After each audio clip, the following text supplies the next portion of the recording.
This is the Best or Worst podcast.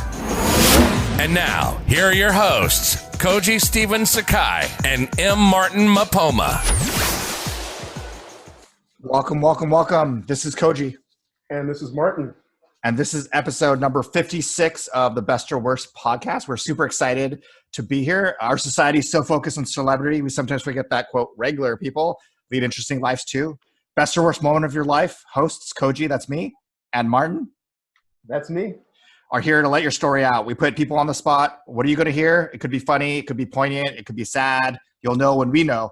Best or Worst is now a twice weekly podcast. On Tuesdays, which is today, we will get to know our guests. And on Thursdays, which is 2 days from now, we will find out the best or worst moment of their lives. So today we're super excited to have Margaret Dilloway. She's a author, and I think you live in San Diego, right? Or you live in right?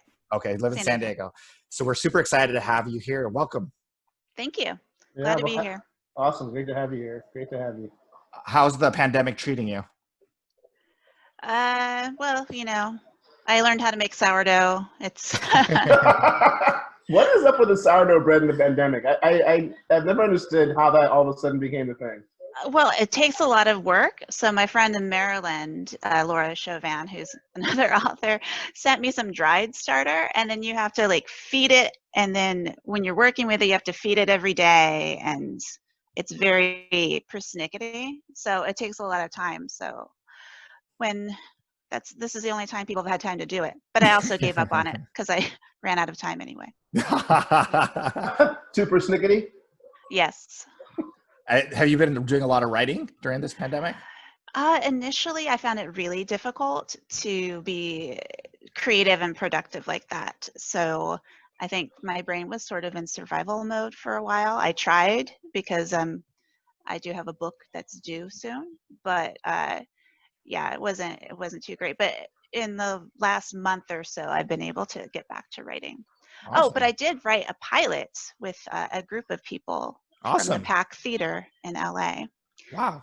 Oh, wow. That's cool. Congratulations. But thanks. It was more like an accountability group. So I think that's why I was able to do that, because we were meeting every day. And I was like, oh, I got to do this, or I'm able to face them. Why don't you tell us a little bit about your, how did you get started in writing? Yeah. Well, I've always written ever since I was a little kid. And then every job I had after college kind of led back into writing. So like I started working at a newspaper after college, and I was working the classified section, and started getting freelance assignments because I asked for them. And then when they had a writing position open, they offered it to me. And then I worked at a Bluetooth company as an administrative assistant, and I was like, we should do a Bluetooth for Dummies book.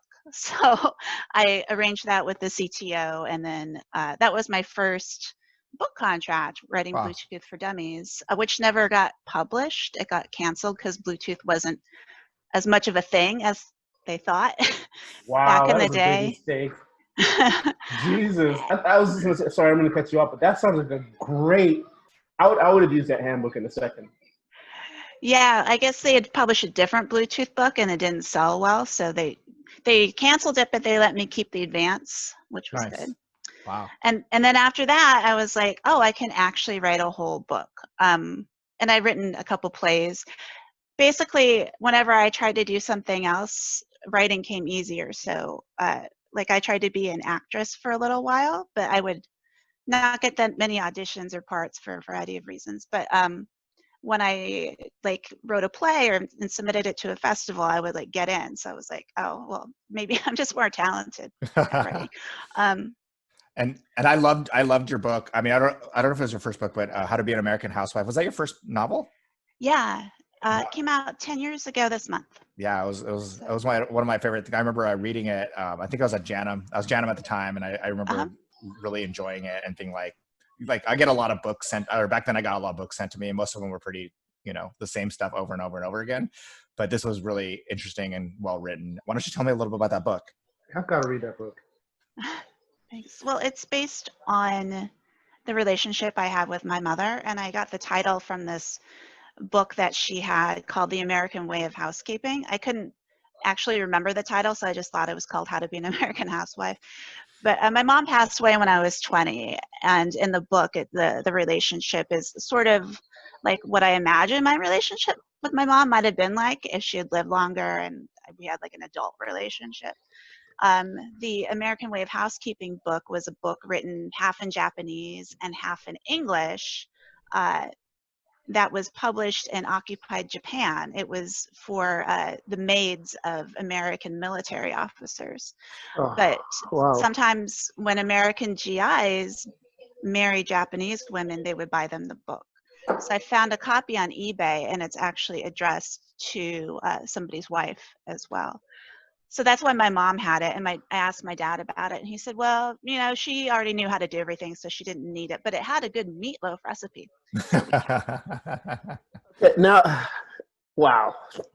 I got so many questions, but I'll let them go. Yeah, I had weird stuff in there like, oh, if you're watching kids, don't let them play in the street.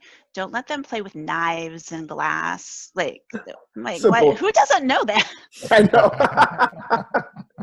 You know, don't kiss a moving truck. Don't gargle razor blades. All those things. Right.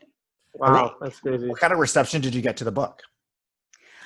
It was a really good reception. I got a lot of letters from women who had immigrant mothers, not just Japanese immigrant mothers, but immigrant mothers from everywhere, or people who like had an immigrant member of their family, like they married an in-law or something, and they were like, oh, we didn't understand why this person wasn't involved more in our family life, but we realized we need to be more welcoming. And then the best letter I got was from a lady who said that she was estranged from her Japanese mother because her mother was really hard on her growing up. And she said, because of your book, I reached out to my mother and we're having lunch. Wow, that's cool. It's so funny that you say that because I'm watching. Me and my wife are watching 90 Day Fiance right now, and it's No, you're not. Yeah, we're No, watching you're not. and it's really hilarious because it is. none of the men are at all accommodating to the women. Like they don't, like for example, they like a Brazilian comes over and they don't try to like bring them to anybody that speaks Portuguese, or like they bring somebody from the Philippines over and they don't. Yeah, they don't we're watching it too. We're watching it too. They don't eat Filipino. But it's really interesting that, like, because my first thought was if I brought somebody from like a foreign country here, I'd be like, let's go find a community where they could feel at home here.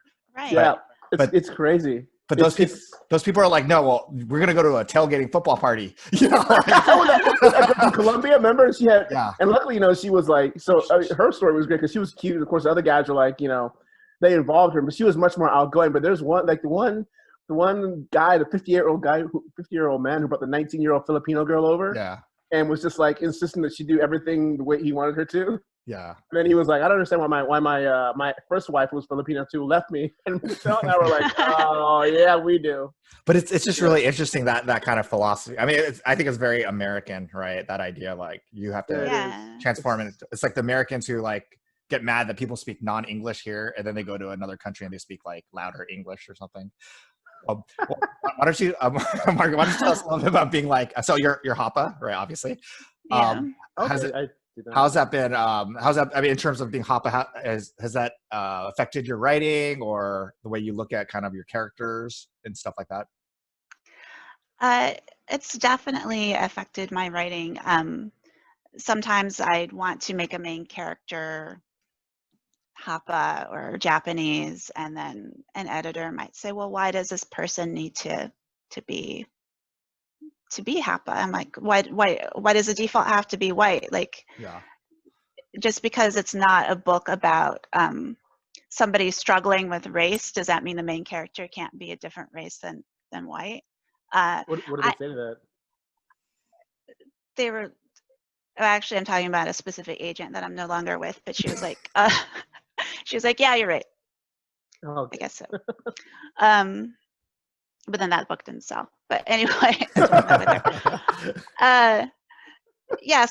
that's like something I'm always trying to work in, and something you're always up against. Like, oh, is this an Asian? Like, an Asian book has to be about somebody struggling with something to do with their race, instead of just being an Asian American or hapa, you know, doing regular things, but having certain filters on your relationships. Because I think even though I didn't know about it when I was growing up, I viewed the world a little bit differently because of my mother. I was a little more reticent, in part because of her, and she taught me like what to hold back and how to present myself in public and how to keep things from people. Like she was very much about like not telling family business to anybody. Margaret, just to clarify, Mhm.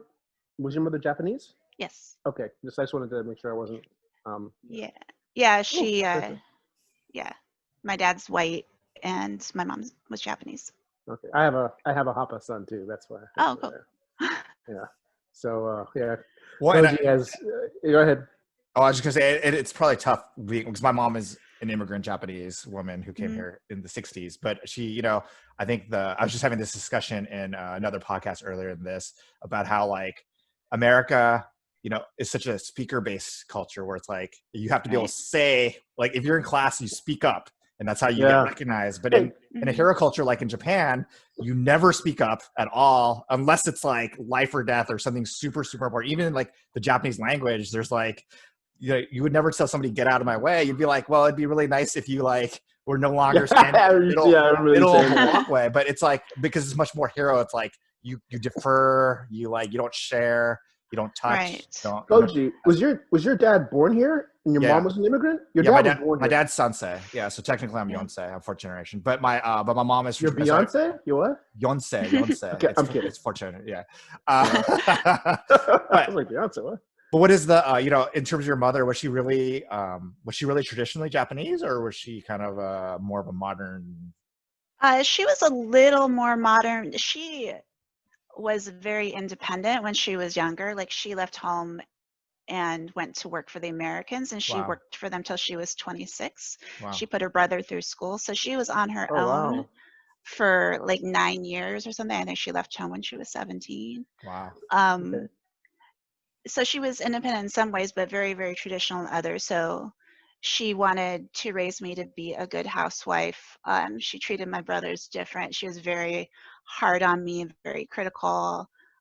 Sometimes just like objectively mean, like by any culture. But yeah, and she was very much about the shame-based culture. Like if you did something against her or us, like she would never forgive you for it forever. So there was in America, it's like it's more based on like forgiveness, I think, because of Christianity is like about repentance and whatever. We didn't have that. So well, that's why in Japan they kill themselves if you do something wrong, right? If you're like a CEO and something goes wrong, seppuku. No, that's samurai. But yeah, you. Harikiri? No, that's all samurai stuff. Damn it! Help me out here! Don't let me get so. Well, my mother was from a samurai family, so. Oh wow! See, I told you, Koji. I did my research. Awesome. Thank you, Margaret. So, Margaret, how many books have you written, or how many plays have you written as well? I'm just really. Let's see.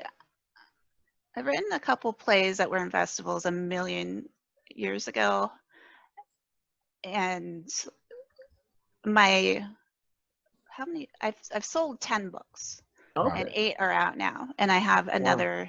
I had a book that came out in June of this year, and then we have another book in the fall of this year, which is an intellectual property project that's based with like a TV show. So I'm not supposed to talk about it till it airs or whatever. Yeah. What are your plays called, if you don't mind my asking? My first play was actually the first iteration of How to Be an American Housewife. Oh wow. Okay. So it was a 1-act play that I wrote for a festival up in Washington State. And then the other play was a play called Garage, which was in a festival here in San Diego. And it was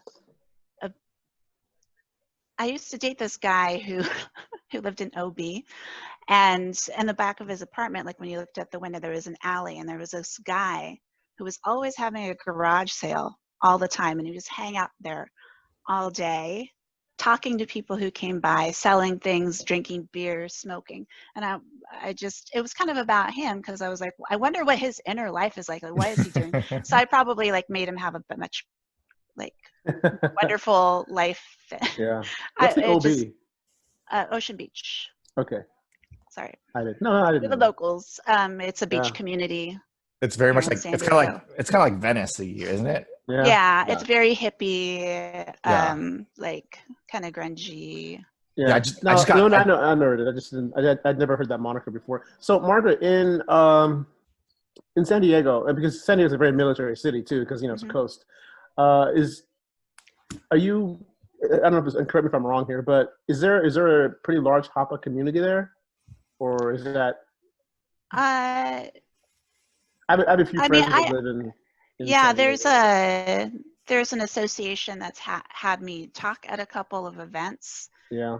When I was growing up, I didn't know anybody else, and we didn't have the internet, so it was hard to find people. Yeah. But interestingly, my mom belonged to this church called the Conco Church. And when I was growing up, they only had one in San Jose, so she didn't get to go. So she practiced at home. But now there's a temple here in San Diego. So the guy who runs that has been in touch with me, and he's told me that he's gone to pray at my mother's, where my mother's interred, and things like that. Wow. I have a friend. That's pretty cool. Because I have a friend of mine, a really good friend of mine. She lives down there in San Diego, and she's hapa. Her mom she passed away as well. She's Japanese, and I was always curious, because you mentioned the Japanese wives that came back with the GIs. Did those women congregate together? Do they have a community of their own, or are they pretty much, they're scattered throughout the country, right? No, I know, but I mean the ones that were in San Diego. And again, I could be wrong. I'm assuming that there was a large, contingent of GIs that came to San Diego with their Japanese wives. If that's not happening, I'm just curious. Well, I think when my dad was in the Navy, and when he was active in the Navy and stationed at places, I think she did have that kind of community. Yeah. But when we were here, she didn't. She was pretty much where we were, which is she didn't have a car or anything, so she was pretty much stuck where she was, and we didn't have the internet to like easily find groups. Sure. I hope that wasn't I was just genuinely curious, because I know that because I'm an immigrant as well. I came here from Africa in the early '80s, and I always sort of stuck to myself. And Koji and I have had this discussion before, but with the internet, there's a lot of. I'm from Zambia. There's a lot of overseas Zambians living in America communities, and a good friend of mine who passed away was a part of a Zambian community in California, and so I just assumed that might been the case. But anyway, it's been great getting to know you, Koji. Yeah. So thank you so much. It was really awesome. We're going to be doing we have a Patreon page for Best or Worst. So if you want to support us, we do have really low tiers. It's only $5, $10, and $20. I know a lot of people think that podcasts are free, but they're not. They do cost money. So we definitely need your support. So please go to our page, go to our show notes, or go to our homepage, Best or Worst Pod, and please sign up and please support the podcast. But Margaret, thank you. And Martin, thank you. And we're going to check out Thursday's episode where we ask Margaret the best or worst moment. I'm excited for this one. This is going to be good. Me too. Thank you guys. Thanks a lot. Thanks, Margaret. Bye.